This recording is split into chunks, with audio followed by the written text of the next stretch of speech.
So lads, this was a huge announcement by Unrivaled, and this is something that is very interesting. Angel Reese is another player who is not currently on the Unrivaled list. You ever wonder what happens when the drama starts costing more than the show? Unrivaled just quietly pulled the plug on Angel Reese's return, and the signs were there all along. Her endless technicals, the turnovers, the rebounds, and that playoff no-show. The league that gave her a spotlight just decided the chaos wasn't worth the clicks.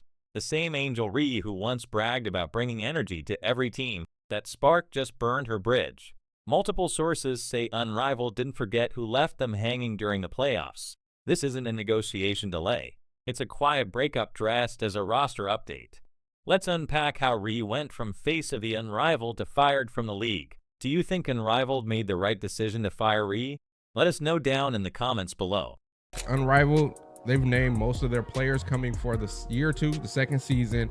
And like I said earlier, Angel is not one of the people on that list. When Unrivaled dropped its second season roster, the silence around Angel Reese spoke louder than any press release.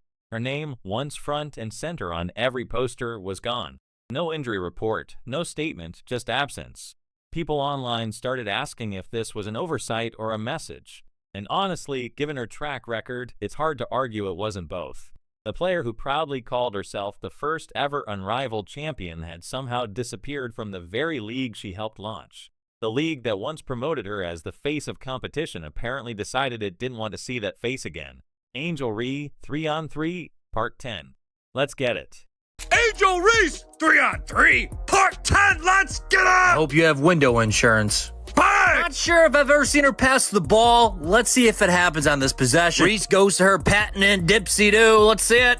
No! Bang! There it is. That's a pass, and it's picked off going the other way. Oh, they fumble it back. Green team time! Sidestep, 3-ball, butter pecan.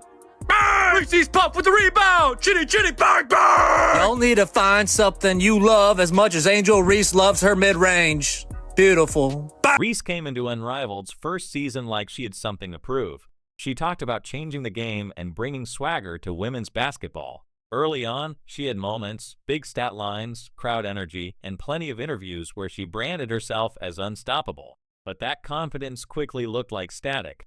Behind the flashy numbers was a pattern.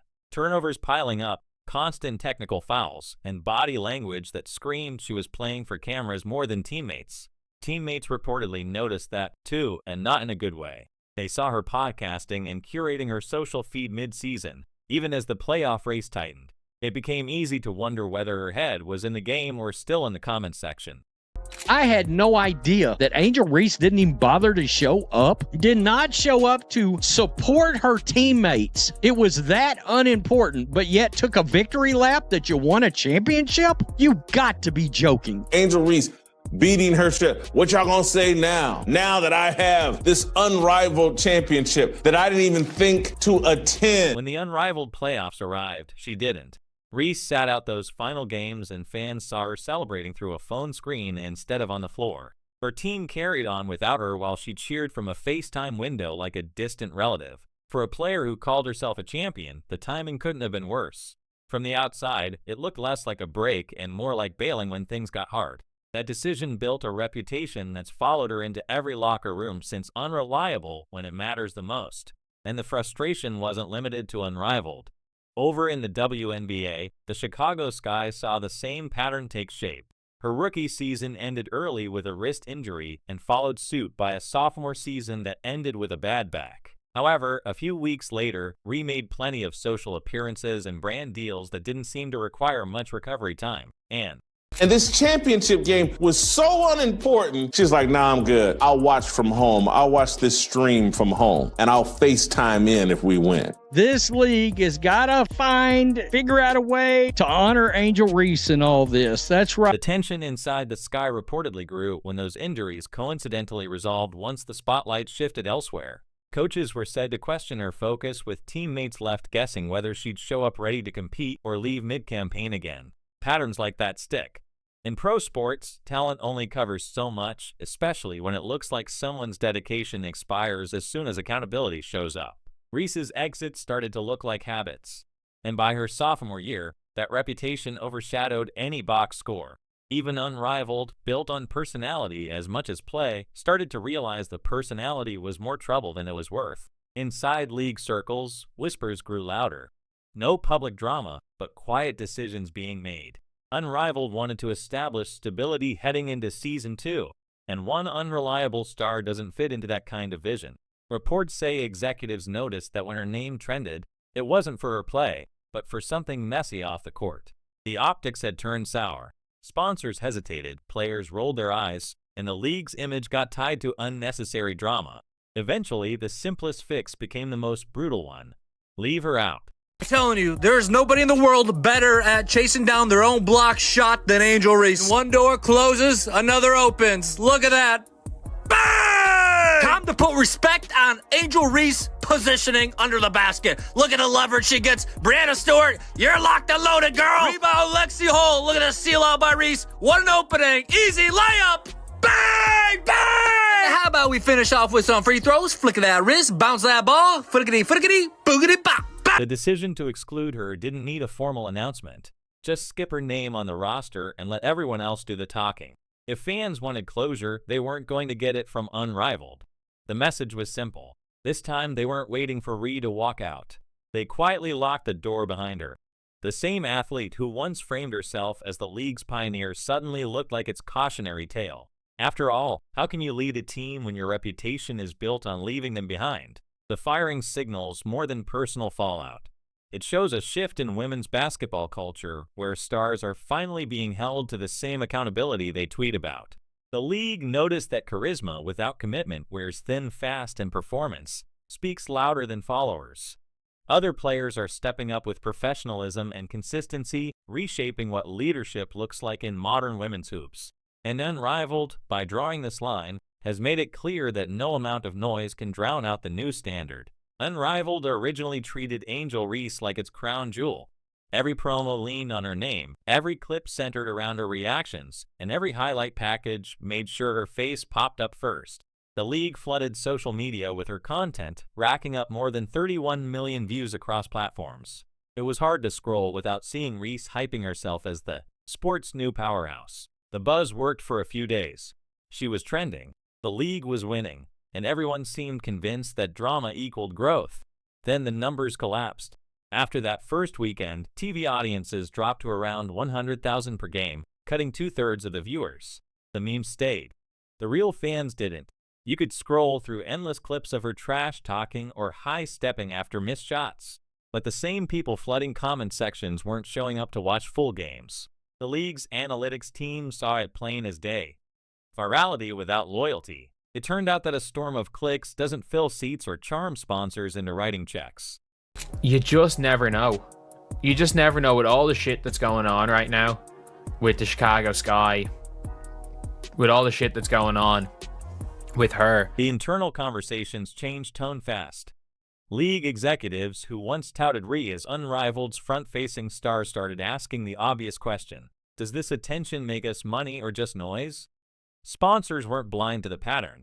Each outburst and public feud made it harder for Unrivaled to convince partners that women's basketball could anchor a clean, positive brand. The headlines stopped being about competition and turned into weekly updates on who Ree called out next. Her villain arc became predictable, then annoying for companies selling empowerment, not chaos. That's a bad bet.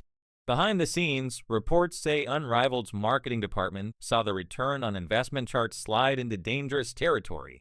Sure, her name could spark millions of views in a weekend, but ticket sales stayed flat. That's when the term diminishing returns started floating around. Reese's drama had hit the point where more controversy didn't equal more engagement. It drove audiences away. Once viewers realized every week ended with more finger-pointing than basketball, they tuned out entirely. The same effect hit her WNBA narrative, too. One day she's complaining about pay, the next day missing layups. Fans get tired of the mismatch between talk and results. So, when Reese's name disappeared from the Season 2 roster, insiders called it strategic silence. Publicly, the league didn't need to release a statement or justify anything. Privately, they wanted to reset the tone. Less gossip, more gameplay. The silent treatment served two purposes. It cooled off the drama narrative and signaled a new direction for the brand. Leaving her out quietly sent a louder message than any headline. Accountability matters more than attitude. Investors reportedly appreciated that move, noting that stability drives credibility. You could almost hear the collective exhale from sponsors tired of defending her antics. From a business standpoint, keeping Rhea around meant paying for unpredictability. She might draw views, but at what cost? League officials didn't want to gamble on another season where a player might quit before the playoffs and overshadow the product they're trying to build. Her absence was the easiest financial decision of the year. Instead of throwing good money after bad publicity, Unrivaled turned the page. All that talk about being the face of the league now looks like one expensive experiment in influencer overreach. The irony is that Reese's strategy, leaning on persona and provocation, once looked like the future of sports marketing. But audiences aren't craving conflict. They're craving connection to real competition. Drama temporarily entertains, but it doesn't win commitment. Rhea proved there's a hard ceiling on controversy's value once the substance disappears. The fans figured it out before the league did. The second Unrivaled realized the attention surrounding her wasn't translating into paying customers. Her future was sealed. The game has moved past personality wars. Now people want proof of progress. And wouldn't you know, it's players like Caitlin Clark and the Fever who are giving fans exactly that. Unrivaled cutting ties with Angel Reese quietly marked something bigger than just one player's exit. It signaled a victory for a very different kind of basketball philosophy. And you don't have to look far to find its face.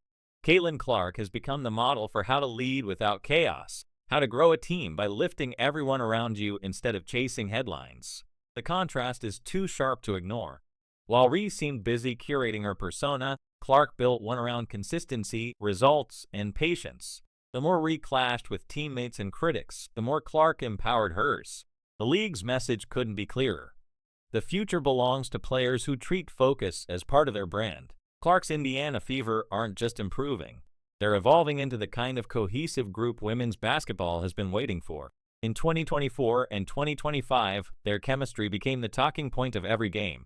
Aaliyah Boston plays with a freer because Clark's spacing drags defenders out of the paint. Lexi Hall is suddenly finding her stroke again thanks to those perfectly timed passes to the corner. Kelsey Mitchell keeps her scoring rhythm because Clark doesn't dominate the ball. She creates flow.